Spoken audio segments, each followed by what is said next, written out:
Olá, queridos! Sejam todos bem-vindos a mais um episódio do Mateando com Deus. Que bom ter você por aqui, meu querido, minha querida. Eu sou o pastor Isaías e se você chegou até esse vídeo é porque Deus quer falar poderosamente com você.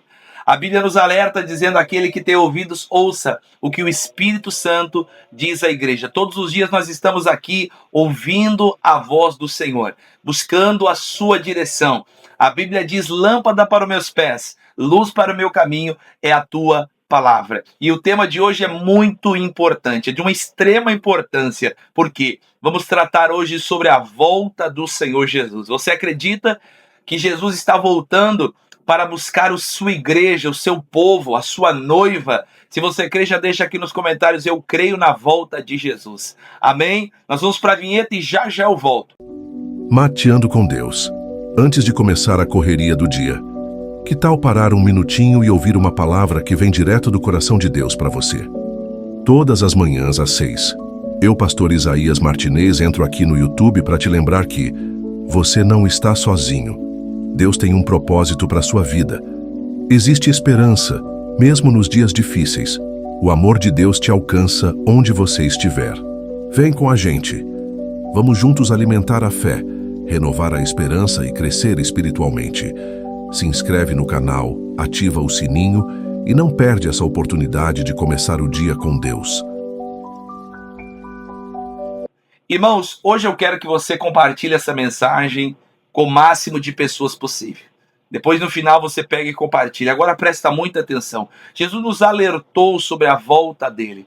Muitas das vezes ele falou por parábolas, ele falou de várias maneiras, e ele diz para que a gente vigiasse, porque a gente não sabia nem o dia, nem a hora, nem os anjos, nem o Filho, somente o Pai sabe dessa hora, e que nós deveríamos estar preparados para a volta de Jesus. E eu te faço uma pergunta: você está preparado para a volta de Jesus? Você está se preparando? Você é aquelas 5 virgens de Mateus 25 que falam que elas estavam preparadas quando o noivo voltou? Ou você está vivendo displicentemente, não está se preocupando tanto com isso? Aliás, quando Jesus voltar, ele vai me levar. Mas a Bíblia nos alerta e nos fala que nós temos que nos preparar para a volta dele. A volta de Jesus só será surpresa para aqueles que não estão esperando. Eu estou esperando Jesus voltar. Eu creio na volta de Jesus, eu creio no arrebatamento da igreja. E hoje eu quero falar aqui do livro de Lucas, no capítulo 21 e no versículo de número 34, onde Jesus fala de um sermão profético sobre a volta dele, sobre a vigilância, de continuar vigiando. Muitas pessoas têm adormecido, muitas pessoas pararam de vigiar. Vigiar é tomar conta de algo. É quando você contrata um vigia, por exemplo. Ele toma conta de um local ou de algo. Nós fomos chamados também para vigiar, para tomar conta. Ladrão não invade casa vazia. Se o diabo está lutando contra você, é porque ele sabe que você carrega algo precioso, que é a salvação da sua alma. O próprio Senhor Jesus disse: do que adianta o homem ganhar o mundo inteiro se ele vai perder a sua alma? Se eu não chegar no céu, é inútil, irmão. Tudo que nós fizemos aqui a nossa vida é limitada, mas os céus é eterno. E eu e você precisamos chegar nesse lugar aonde nós viveremos com o Senhor Jesus para sempre. Aleluia! Então aqui em aqui em Lucas 21, no verso de número 34, ele diz assim: ó, olhai por vós mesmos, não aconteça que o vosso coração se sobrecarregue de glutonaria, de embriaguez e dos cuidados da vida, e venha sobre vós de imprevisto aquele dia, a volta de Cristo. Então Jesus estava nos alertando, e ele diz: tomem cuidado de vocês mesmos, porque a salvação é individual. Ele diz: tomem conta de vocês mesmos, para que não aconteça que o coração de vocês se sobrecarregue com as consequências e as preocupações e os cuidados da vida. Às vezes nós estamos tão sobrecarregados que nós não temos tempo. Nós vivemos numa geração tão acelerada e aonde nós não temos tempo para mais nada.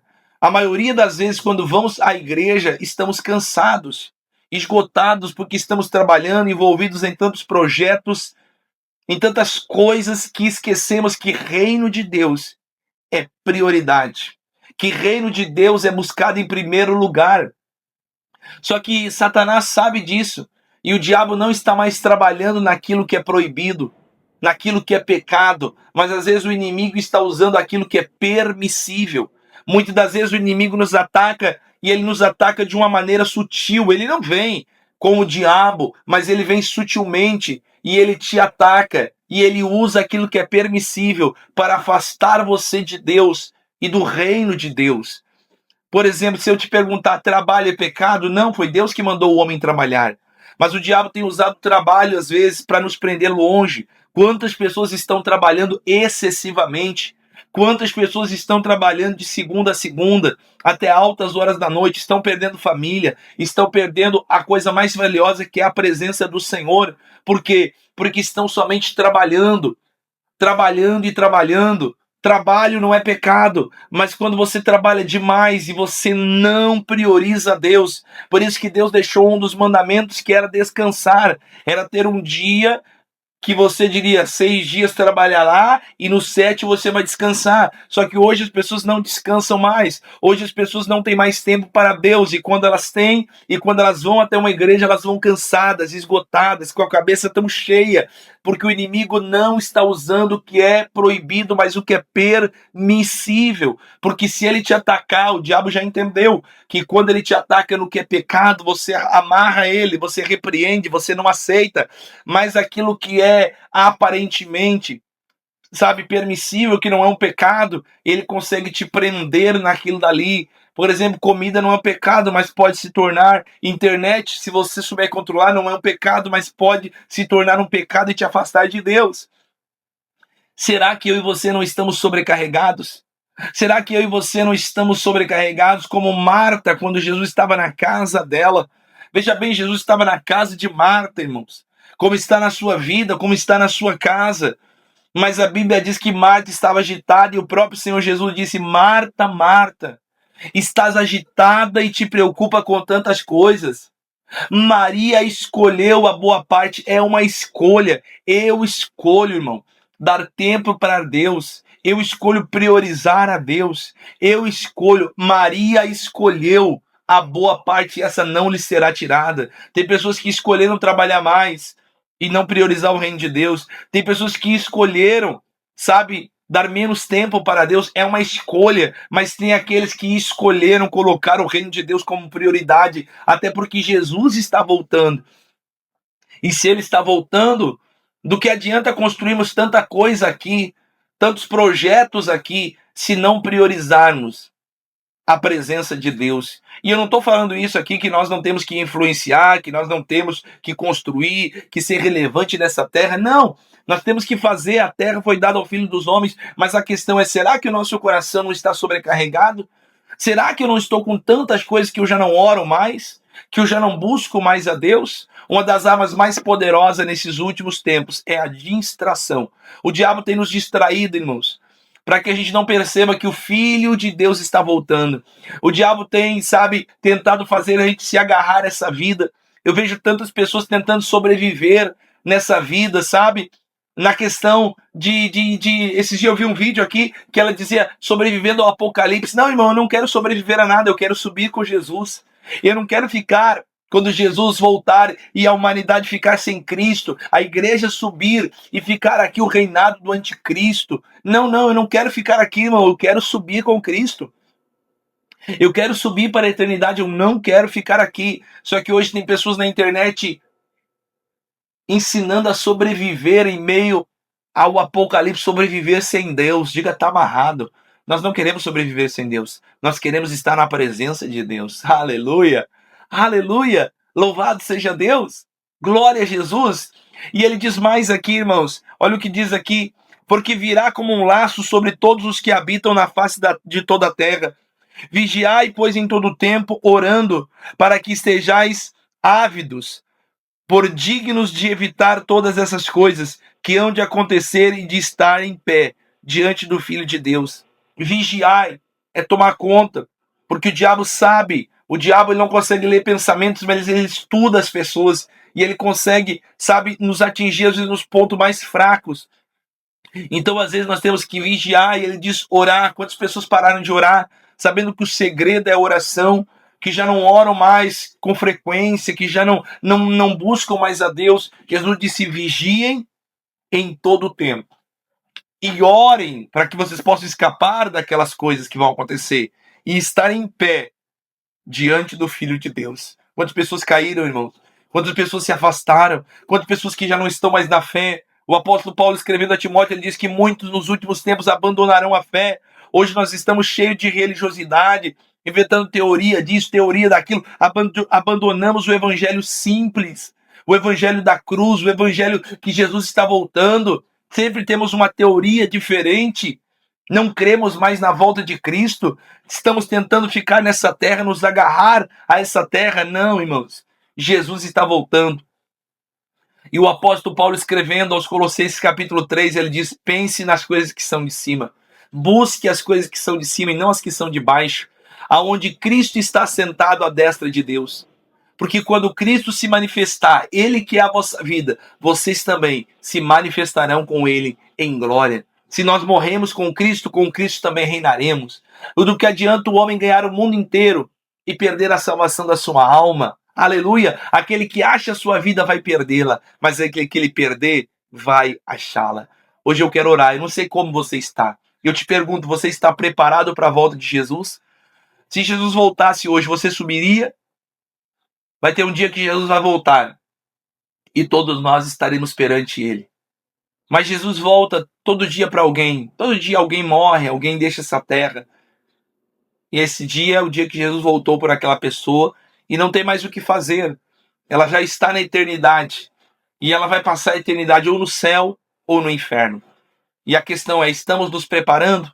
Jesus é Senhor da nossa vida. A Bíblia diz: todo quanto recebeu, deu-lhes o poder de serem feitos filhos de Deus. Se você não recebeu Jesus na sua vida, receba Ele como Senhor da sua vida, como Salvador da sua vida. Ele é o único caminho. E se você já esteve na igreja ou está na igreja, firme-se. Não deixe que o diabo te sobrecarregue de problemas, de trabalho, de consequências e cuidados da vida. Do que adianta você cuidar tanto dessa vida e passar a eternidade afastado de Deus? Do que adianta fazer tantos planos se Deus não estiver no centro disso? Ah, meu irmão, Jesus está voltando e nós temos que vigiar, porque Ele está voltando. Aleluia. Irmãos, eu quero orar com vocês hoje. Eu sinto Deus aqui. E eu creio que você também está sentindo Deus falar com você. Eu quero orar por você agora nesse momento. E eu não sei o que você está passando, nem o que você está vivendo, ou se você já recebeu Jesus na sua vida. Mas se você não recebeu, trate de recebê-lo. A Bíblia diz que se com o coração eu crer que Jesus ressuscitou dentre os mortos e com a boca confessá-lo, então eu serei salvo. Creia. Aleluia. Vamos orar. Pai amado e Deus querido, nós entendemos, Senhor, que o Senhor nos alertou para que o nosso coração não se sobrecarregasse com tantas coisas que a vida nos oferece, mas principalmente com os cuidados dessa vida, e a volta do Senhor venha para a gente como um laço, Senhor. Nos ajude, nos fortaleça, não nos deixe cair nas tentações, não deixe a gente ficar distraído, Pai, mas nos renova, nos fortalece e nos capacita. Abençoa esse dia, Senhor, que essa pessoa está iniciando, esse mês de novembro, mas que seja um mês onde cresçamos espiritualmente, que o nosso nome esteja rolado no céu, Senhor, escrito no céu, porque essa é a alegria, Senhor, de o nosso nome estar no livro da vida, Pai. Escreve o nome dessa pessoa no livro da vida que hoje te recebe, dessa pessoa que te confessa, dessa pessoa que pede perdão, dessa pessoa que pede graça e misericórdia, Senhor. Escreve, não risca o nome dela do livro da vida, Pai, mas confirma o nosso nome aí no livro da vida, Senhor, porque nós te recebemos, Tu és o nosso Senhor. Nós declaramos como Josué declarou: escolham quem vocês vão servir, mas eu e minha casa serviremos ao Senhor. Eu declaro que eu e minha casa serviremos ao Senhor Jesus pelo século dos séculos, estaremos na glória com o Senhor. Aleluia. E queremos nos preparar, Senhor. Amarramos toda a seta que o diabo tem mandado, toda obra diabólica, todo demônio enviado, Senhor. Ah, Senhor, Senhor, amarramos e atamos e jogamos fora toda a armadilha do diabo em nome do Senhor Jesus. E declaramos, Pai, que essas pessoas vão ser salvas e que vidas serão transformadas em nome de Jesus. E quem crê, diga amém, Jesus. Amém, meus irmãos? Você toma posse dessa palavra? Amém ou não amém? Eu não te escuto, mas Deus escutou você. Coloca o seu amém aqui embaixo e agora pega essa mensagem e manda esse link para o máximo de pessoas. Alerte as pessoas. Jesus está voltando. E nem todo que me diz Senhor, Senhor entrará no reino dos céus, mas aquele que faz a vontade do meu Pai. Um beijo no teu coração e até o próximo Mateando com Deus. Aquele abraço.